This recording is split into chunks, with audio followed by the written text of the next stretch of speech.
कीजिए। काहे याद करना है कि जिससे दया मांगेगा उनको तो याद करना पड़ेगा। इसलिए किताब में साहब लिखे हैं कि ध्यान गुरु मूर्ति, गुरु का मूर्ति का ध्यान कीजिए, उनका चरण पर जाइए। तो लिखा जाता है, किताब में लिखे हैं साहब कि पूजा मूलम गुरु पदम, पूजा जो होता है गुरु का पांव का होता है। तो आप महादेव का ध्यान कीजिए, उनके चरण पर जाइए और मन ही मन इस संवाद दीजिए कि हे शिव, आप मेरे गुरु हैं, मैं आपका शिष्य हूँ, मुझ इस पर दया कर दीजिए। और करते हैं, जितना वो सुनेंगे धरती पर और आसमान में कोई नहीं सुनेगा। काहे सुनते हैं कि महादेव दूर नहीं रहते, आपके साथ रोम रोम में रहते हैं। दूर व्यक्ति को सुनाने के लिए आपको मोबाइल का उपयोग करना पड़ता है, लेकिन बगल में जो आदमी रहता है उसको बोल के भी सुना सकते हैं।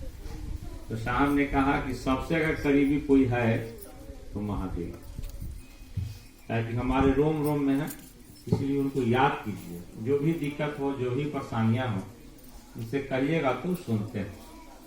इसीलिए साहब किताब में लिखे हैं कि पहले गुरु भोग देते हैं तब मोक्ष देते हैं। जैसे एक आदमी है, शिव को गुरु बनाया, उसको पहले खाने का दिक्कत है, घर में परेशानी है, उसको रहने का व्यवस्था नहीं है, उसके बाल बच्चा को पढ़ाने का पैसा नहीं है, तो महादेव को पहले उस सुविधा देना पड़ता है। तब मेरा मन खुश होता है, तब हम शिव चर्चा में चलते हैं। तो ऐसा नहीं मिलेगा कि पहले मुक्ति मिलेगा उसके बाद धन मिलेगा, ऐसा नहीं है। शिव चर्चा में साहब ने लिखा है कि पहले भोग तो मोक्ष। जब मिलने लगे, मान लीजिए कि मिलने लगा आपको, तो फिर नियम बदलिए। बदलना क्या है कि साहब ने लिखा किताब में कि शिवशिष्य होने की जिज्ञासु, अब शिवशिष्य होना पड़ेगा आपको, और शिवशिष्य होने लगिएगा तो आपको धन मिलेगा कि नहीं मिलेगा, समझिए। अब शिवशिष्य होने का धन मिलेगा कि नहीं मिलेगा, क्या कि एक साहब का एक लाइन था कि आदि गुरु शिव को प्रणाम निवेदित करना ही शिवशिष्य बनाता है। शिवशिष्य होकर व्यक्ति के सारे लौकिक और परलौकिक मनोरथ स्वतः पूर्ण होते हैं। मैंने परीक्षा की है, अभी करके देखिए। तो जो भी शिव का अपना गुरु बनाता है उसके घर में परिवर्तन होता है। अगर परिवर्तन आपको नहीं होता तो आप यहाँ नहीं बैठते। कुछ ना कुछ सबको मिला है, कुछ को ज्यादा मिला, कुछ को कम मिला। तो आप महादेव के समीप जाने का ही विधा हो जाता है। जैसे आप दया मांगते हैं ना, और दया का सीधा अर्थ होता है जीव का शिव होना। तो जब जीव शिव होगा, हम शिव होंगे, तो हम कहाँ जाएंगे बताइए तो। हाँ, जीव जब शिव होगा और वही बना रहे हैं, बनाने वाला तो वही है, तो वही हमको धरती पर भेजे हैं, सबको यहाँ है धरती पर। तो हमको एक तरफ लड्डू रहेगा, एक तरफ रसमलाई रहेगा, तो ध्यान किधर रहेगा खाने का, सही से बताइएगा।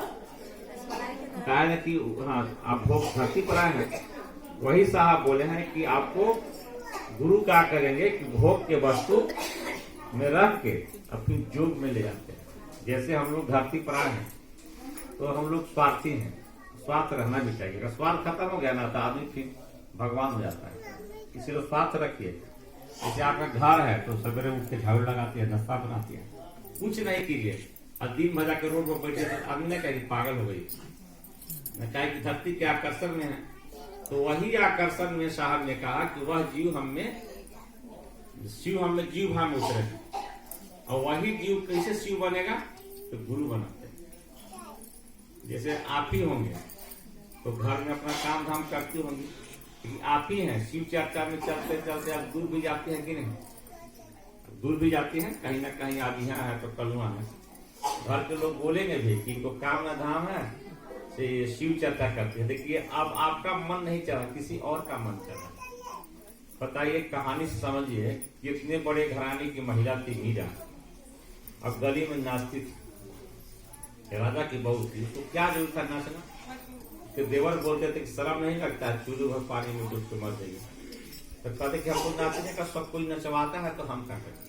अरे किसी को मन है कि आंख पर चश्मा चढ़ जाए, किसी को मन होता है कि बाल पक जाए, किसी को मन होता है कि बुढ़ा हो जाए, ये कोई करता है कि नहीं।